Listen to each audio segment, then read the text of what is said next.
Hello, wrestling fans, and welcome back to Getting Red right here on SE Scoops. I'm Steve Fall. She's Stephanie Hypes. Stephanie, how you doing today? I am amazing. Amazing. I like the sound of that. On this show, we talk about the good, the bad, the what the heck moments of Monday Night Raw. And by the way, someone called me a bald asshole last week in a comment section. I was like, what? So guess what? I have a little bit of hair. I'm not completely bald. So screw you. And we also talk about the most valuable entertainer here. Who would ever think you are a bald asshole? I don't know. How dare they? They must be fans of Pat McAfee because he's trying to harass Corbin. Anyways, this Raw is the first Raw underneath this new cloud of what beautiful white clouds with rainbows shooting from it and pots of gold at the end of it. Triple H, WWE Creative, he's the head of it now, according to everything you read online. Stephanie McMahon, Nick Khan, co-CEOs, Vince is out. They're in. So everyone was expecting all day long, like the greatest thing, like Bray Wyatt's going to come out and shoot rainbows from his asshole. Like that there were things happening on Twitter today that it felt like it wasn't Twitter. It felt like this is why we don't like MySpace. It felt like MySpace. Everyone was so happy listening to the music when you went on your page. What's MySpace? Top eights. You know MySpace is. Don't you dare. I'm too young to know. Don't you age me. I don't know what MySpace is. I'm sorry. How old is your oldest child? She is 9. She's 9. Okay, thank you.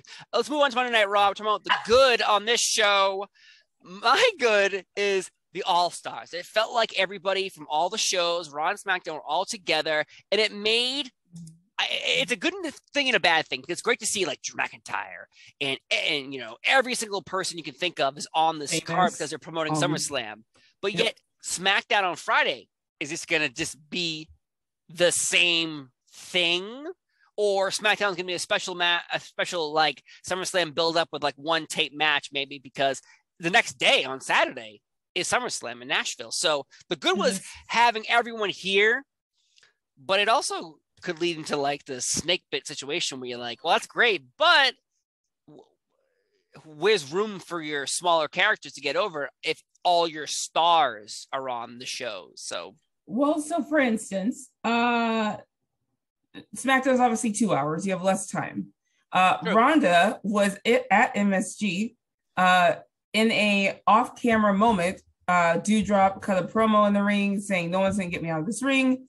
Ronda's music hit, and she came out and did an ankle lock on Dewdrop. Yep. We didn't see any of that. It was off-camera. They posted it on WWE's Twitter. So you have other storylines going on SmackDown that weren't even featured tonight, right? You have Ronda and Liv. You have Lacey and whatever the fuck's going on with Aaliyah. So there's other things that they can show for that 2 hours. Obviously, Roman's going to show up. I don't know if Roman and Brock show up. I mean, you didn't have that interaction tonight. Well, I went to SmackDown this past Friday live, and Brock Lesnar was there. No Roman Reigns. Yep. Like even the dark match, Ronda Rousey was doing a backstage segment. She didn't show up. So it's like they screwed over Boston for the MSG, it seems like. Continue. I'm sorry. That is possible. Or they're just saving it for this SmackDown coming. You'll have your Ronda Liv moment. You'll have probably your Brock Roman moment, I'm assuming. More SmackDown this week. It's got to be. It has to be close to Nashville. It has to be. I would assume. So, and hopefully Montez is okay. He was bleeding tonight. So, I don't know. Blood. We are truly in the TV 14 era. We got blood, cussing. Someone say belt. I'm just saying. Are you allowed to say hospital now? You can say hospital. You can say belt. It's wonderful. So I don't know, but so my good as well. You kind of said the All-Stars, but I actually said the whole show. So I actually posted on Twitter. It's the same storylines that we had last week, but something felt different to me. And it's not the knowing that someone else is running it. Something truly felt different to me. A couple things I noted. Commentary to me was not overdoing it. There were moments where they just let you sit in it, react how you were going to react, let the moment happen, and they weren't trying to over commentate and tell you how you should be feeling right now at this moment, right? This is a big moment right now. Ray's promo, they just let Ray talk. They let Ray have his moment. Commentary wasn't doing too much. And I appreciated that. Sometimes they do a little too much. So that was new. Yeah. That's true. And by the way, SmackDown's in Georgia Friday. Close enough. It's Atlanta, Georgia. Close enough. So it's in the South. Close enough. The other thing, someone else pointed out, because I was like, something was different. I couldn't quite put my finger on it. And someone else pointed out it was the pace. The pace of the show was different. And it was. The pace, it was like a super placement. Raw, though. But it's a super Raw. Like that everyone was there. Drew McIntyre was there. Sheamus was there. You know what I mean? Even like Butch was there. Like right, but the pace was still good. Like there wasn't all this random shit happening. You didn't see the 24/7 title. You didn't see all these random whatever is actually happening. Everything had a point. Does that make sense? Like yeah. Everything led to something or had a point. And so it I don't know. Again, we have to see what happens after SummerSlam when it's truly now a fresh start with storylines and all that stuff, just to see what Raw looks like after that. But this Raw, to your point, was a super Raw, but I really did enjoy it. It did feel different watching it. The 3 hours for me flew by. Remember the name Raw Super Show? It was the Raw logo and SmackDown. No thanks. The bad for me, though, I don't really like it sometimes.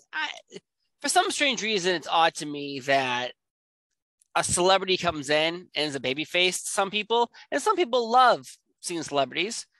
Mm-hmm. A niche. Wrestling's already a niche, so you have a niche inside of a niche. Logan Paul, Miz, massive balls, all this stuff. I get the point, but how many times has a celebrity brought in wrestling fans that stayed after they were done watching the celebrity? If I wanted to see Logan Paul, you tune in, see the clips on YouTube, probably TikTok, Instagram, it'll be everywhere. And then do they watch Raw or SmackDown or NXT or buy a shirt? No. So honestly, it's a sad waste of time, but it's free publicity for E! Entertainment and all these other affiliates that will definitely talk about Logan Paul. So to me, it's just a bad because I don't really care because it's not going to continue. It's not going to continue. The hell to rules and Clash the Castle. I don't even consider him a celebrity anymore. He's signed with WWE. So is Gable Steveson. Have you seen Gable Steveson? Well, I don't think anyone's wanting to. Is he a celebrity? I don't consider him a celebrity. He's an Olympic gold medalist. Let me ask you a question. Are you an Olympic gold medalist? Hold on. First of all, let me be clear.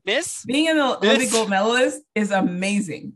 That's an amazing accomplishment. Yes, that does not make you a celebrity. I'm talking about you are mainstream. People know. I mean, everybody knows who you are. If I went to my mom right now and said, "Who's Gable Steveson?" she would have no fucking clue what I'm talking about. She wouldn't probably know who Logan Paul is either. True. However, thank you. Well, let me see. This is your point. And this is me poking a hole in it. See? She's probably seen Logan Paul before, though. If I show her a picture, she'd be like, "Oh, I've seen him before." No. What you're describing is completely different. You're describing something that I don't listen to certain music or I don't watch a certain movie, but the celebrity is so big that even if I don't watch their material, I know who they are. I don't watch basketball. I know who LeBron James is. Did you know who Gable Steveson was? Yeah, of course. Steve. The point is, well, my bad was actually also have to deal with that. Get rid of the tiny ball shit. It's driving me nuts. Balls. He has massive balls. How dare you? The freak, it's driving me insane. It's enough. We get it. Let's move the fuck on. Logan Paul should be heel. He's a natural heel. He'd be better at it. Stop making this man a baby face. I'd rather Miz be the baby face in this and Logan Paul the heel. I can't. I just move on. Moving on. Let's move on to the What the Heck Award. My What the Heck is the Mysterio family here.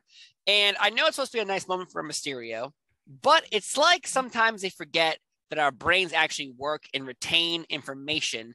Because the last time I saw Mysterio's daughter, she was making out with Buddy Murphy.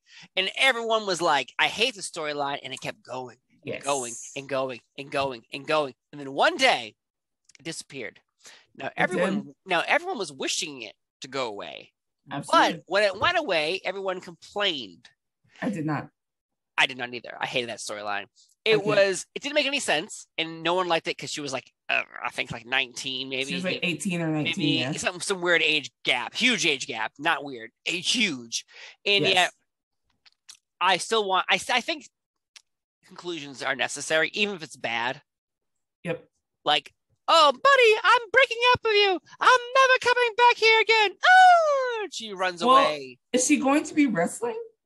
I don't know. Because they have her facing off at Rhea, which is funny. If for y'all who don't know, Rhea is dating Buddy in real life. So it's actually very funny that they had these two face off. And I'm pretty sure they did this on purpose. Like, you have his real life girlfriend and his storyline, whatever that was, facing off all of a sudden. Like, does Lee even fight? Is she going to fight? Is she wrestling? Who knows? I guess we'll see. I thought she was going to wrestle before. My WTH moment, which was also very similar to yours, was the Rey Mysterio thing. However, what are these friends? This man just got dragged out of his party and jumped, and not one person in there went out there to go help that man. No, except for Dominic. That's the only of those two. Are you kidding me? If I see my husband get dragged out, I'm going out there with my chanclas and I'm gonna start throwing them at people. I'm gonna do whatever I can. It certainly sounds like, you think you know me. You think you know me. You think you know me. You never know me. You were lost, scared. Did you have those glasses ready to go? No, I use my sunglasses I wear, and I have like 5 pairs of sunglasses because I lose everything. So these were in my car, and I was like, I better bring these in the house or I'll forget them. So tomorrow when I go outside to pick up dog shit in my backyard, I need sunglasses because I'm a blue-eyed child, and boy, do these eyes are beautiful, but the sun does not like them.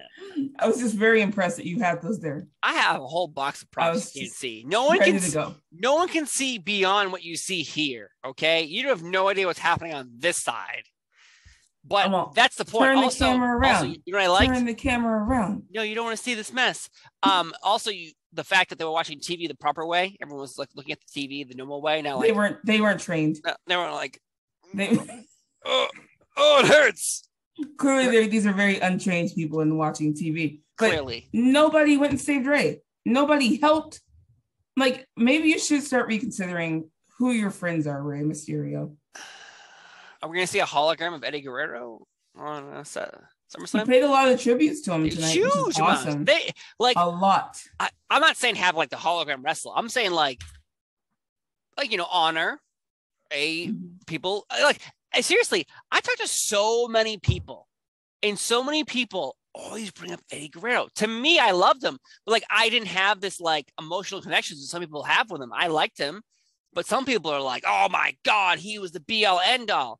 And that's cool. Like Shawn Michaels was that to me. So It's interesting when you hear so much about him. And I'm like, I thought he was good, but everyone thinks he's like godly. And maybe because he died at such in an odd manner.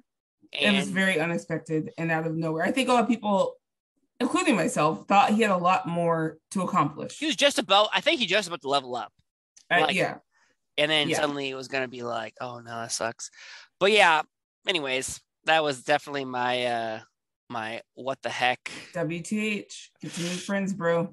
Yeah, but my most valuable entertainer is the man who has no world championship around his waist, but he deserves it. It's Seth Rollins. Freaking Rollins. I don't know how you get these. I think we talked about it in our SummerSlam prediction. How do you get both titles off of one person when both titles actually mean one title, maybe? Like, it's never been explained. I'm hoping with Triple H there, either he decides to split them the fuck up or gets them one title. Just get a brand new title. Sell it. People will buy that shit. Put it on eBay. Just do something. Oh, I'm in like WWEshop.com. $5,000. Four payments of $5,000 will get you the brand new WWE Universal World Championship belt. You wanted Roman to put it on eBay. Skip your rent and go with this. Your little one will understand. You said 4 payments of $5,000. Yeah, 4 payments of $5,000. The WWE World Champion of the World belt, Universal. I can't do it. Seth is amazing. I I actually picked him for my person, but I'm gonna change mine now. You picked him, but he was, and I wow. was sitting there like this throughout the whole show, and it's like the last 2 minutes, and I'm like, are they really gonna have this whole show, Hunter's first show, without his boy? That is Hunter's boy. All right. I was like, there's no way this show ends without Seth Rollins. Sure enough, he came out. We even got the stare down with him and Rowan for a second. And I'm like, Yeah. Triple H is gonna follow up on this. It's going to officially be followed up on. That's why that happened. I'm like, but him stomping the crap out of Riddle over the ring, perfection.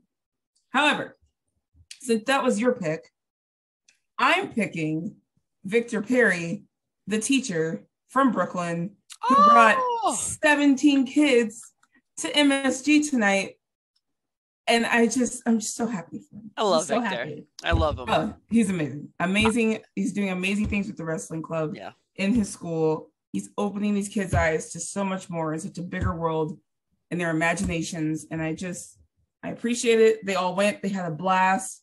One of the girls who's a huge Becky fan, we were able to get her to meet Becky. So it all just worked out. Wow, really? Yes. That's so awesome. Are there pictures online somewhere? Yeah, just go to Victor's page. He it's amazing. I'll check that out after this. Yes. That's so cool. If you guys don't follow him, his name is Victor Perry. He is an educator. His is at Wallflower Perry. He is trying to get those kids to Mania next year. How much? I know. I funded money to his GoFundMe. I just didn't. I haven't checked recently. There is a GoFundMe. There is a link on his page. So if you want to help some amazing elementary kids get to Mania next year, definitely there's a GoFundMe on his page. Wow. So anyway, he's my MVE, if you will, for tonight, because I'm sure I did talk to him. He is very tired. It was a very long day. I'm looking at, I see the pictures now with Becky Lynch. That's awesome. Yeah. That is so cool. Yes. And that is Alyssa, and I think it's Garvin is the boy. They must have had the time of their lives. Oh my gosh. The MVP is jealous. Look at that. MVP is jealous of hell, man. I want to picture that little girl too. Yes, you have to go through all the videos and pictures. So what I see is like 2 lucky members. Was there a lottery of some sort for this?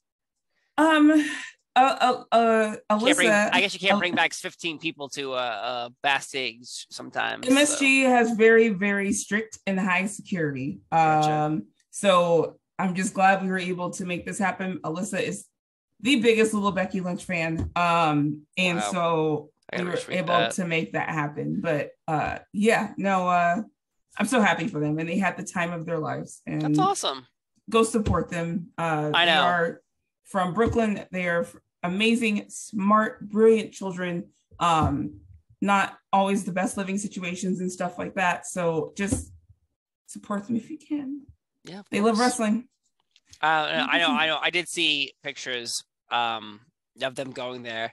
I interviewed Victor for SE Scoops, and I talked to him about all the types of stuff. And I was like, I told him my own, story of my guidance counselor told me I amount to nothing. Was that fun? Yeah. It's a fun one. And I told him, I was like, in like 20 years, these children are going to remember this. Like, maybe they won't be into wrestling in 20 years, but they're going to remember, I had this teacher and he wanted us to learn and be educated on about wrestling. We liked wrestling. Like, that's a 20-year conversation from now. Yep. And even if they don't take from it, like you said, even if they don't take from it that they're wrestling fans anymore, something they learned from this experience, hopefully they take with them in life. You'll pass it on to somebody else. And pass it on to somebody else. Great.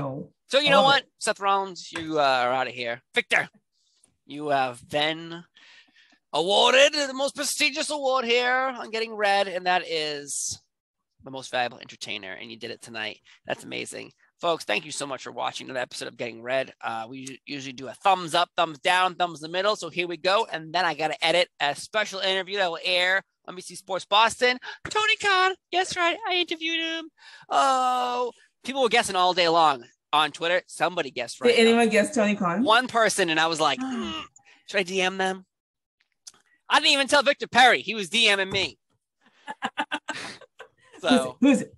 I talk to him daily. He's a great guy. All right, thumbs up, thumbs down, thumbs in the middle. Here we go. And 3, 2, 1. Beep.